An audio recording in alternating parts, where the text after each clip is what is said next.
Hi, I'm Sarah Gladu. I'm the Director of Education and Citizen Science for Coastal Rivers Conservation Trust. I want to welcome you to our Tracy Shores Preserve. I've gone a short distance from the original trail sign, and here we are at a low spot in the woods.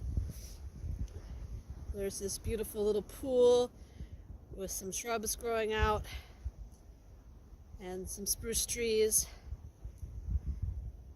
It's a wet spring day. Has been raining quite a bit overnight. It is about 49 degrees right now, so it's perfect time to see amphibians start to emerge in the woods. And we will be looking for wood frogs and spotted salamanders, especially in places like this. These vernal pools are important breeding grounds for those animals. Here we are at an old stone wall in the woods, covered in mosses and lichens that take hundreds of years to establish themselves. There's a huge diversity of species that can survive on these pieces of granite placed here by farmers in the early colonial period. There's also a oak that's obviously sprouted from a stump. Somebody cut the tree here some time ago, and from this stump sprouted 5 big stump sprouts, which emerged as full-grown trees eventually. Over here there are some beech, highly impacted by the blister that affects them. This is a blight that affects beech trees. It is carried by a scale insect, and it's a fungus that attacks the tree. If you find a beech tree without this kind of eruption on the bark, that's a rare find these days. This is a highly impacted species that often doesn't do well after it's impacted like this from the fungus. This is a lovely spot where the stone wall was artistically placed over a piece of ledge that's emerging, and now that ledge is covered in mosses and the Poti fern, which is a lovely fern that can live on rock and amongst the mosses. It stays green beneath the snow year-round, and it in fact is photosynthesizing underneath the snow all through the winter time. But this is the Poti fern. I'll give you a little close-up of it.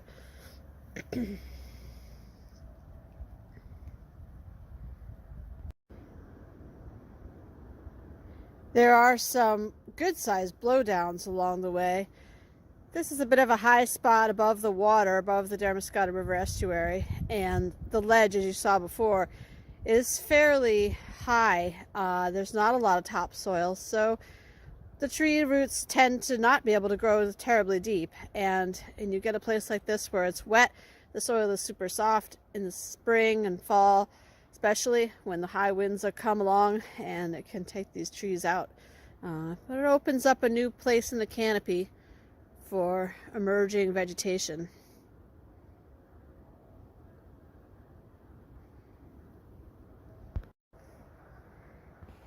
We're approaching our first larger vernal pool, and I'm whispering because I don't want to disturb the wood frogs that are calling already.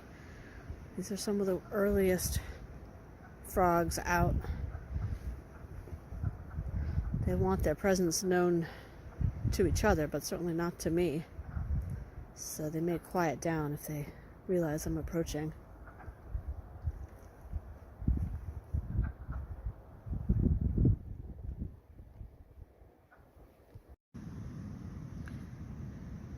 Even in the cool weather, these mosquito larvae are pupating, getting ready to emerge as adult mosquitoes. Food for many bats and birds and other critters in the woods, even if they're not our favorites.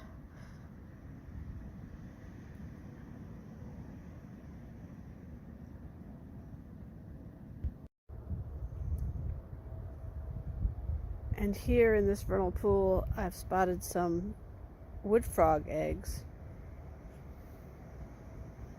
We'll come a little closer for you so you can see them too.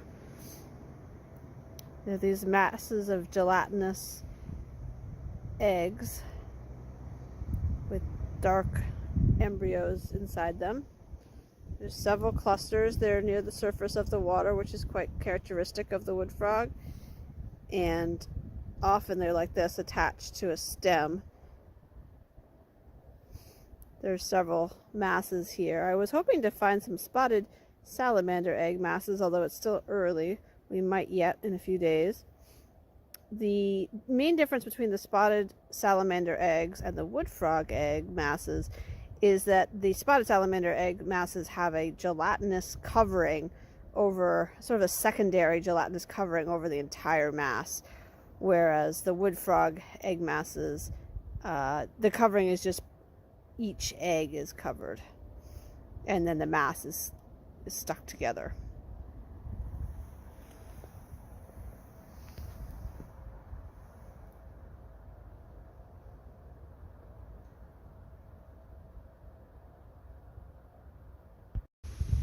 There are many fungi to be seen along the trail, really at any season, but here we have some witch's butter, just a jelly fungus that is often found on dead branches, and there's quite a bit of it out here along the trail. And then a little further up here there's some turkey tail growing on this very old dead branch. In some of the wet areas along the edge of the trail, you'll find hobble bush. It's a viburnum. It has opposite branching branches. It helps to identify it. This time of year, the buds are bursting. The buds are quite big and soft looking. You'll also see where the flowers are going to emerge in mid-May. The fruits are sought after by many birds and rodents, and deer and moose love to browse on the branches, and in fact, a number of these branches have been browsed upon, probably as the deer were making use of our human trail.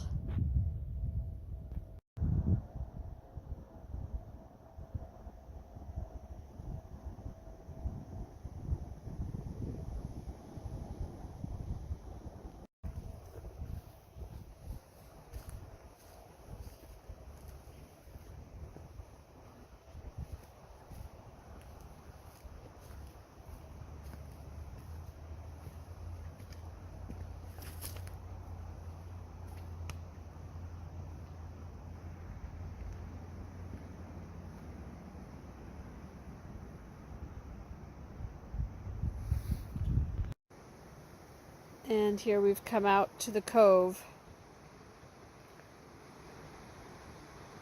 Damariscotta River estuary. It is drizzling, so I apologize if there's raindrops on my lens. The stream that comes through the woods empties out here. Right now it's a little torrent of a stream.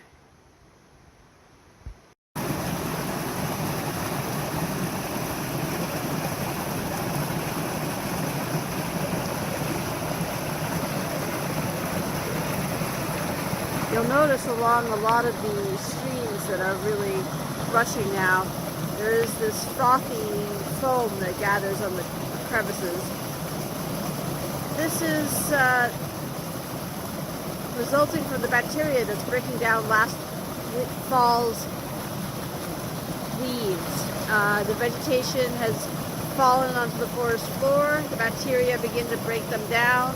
The bacteria respirate, and that frothiness is from bacteria breaking down and respirating in the streams a lot of that vegetation. It's an indication of all the nutrients that are flowing off the landscape into the Gulf of Maine, feeding the plankton that are going to grow in great quantities in the springtime.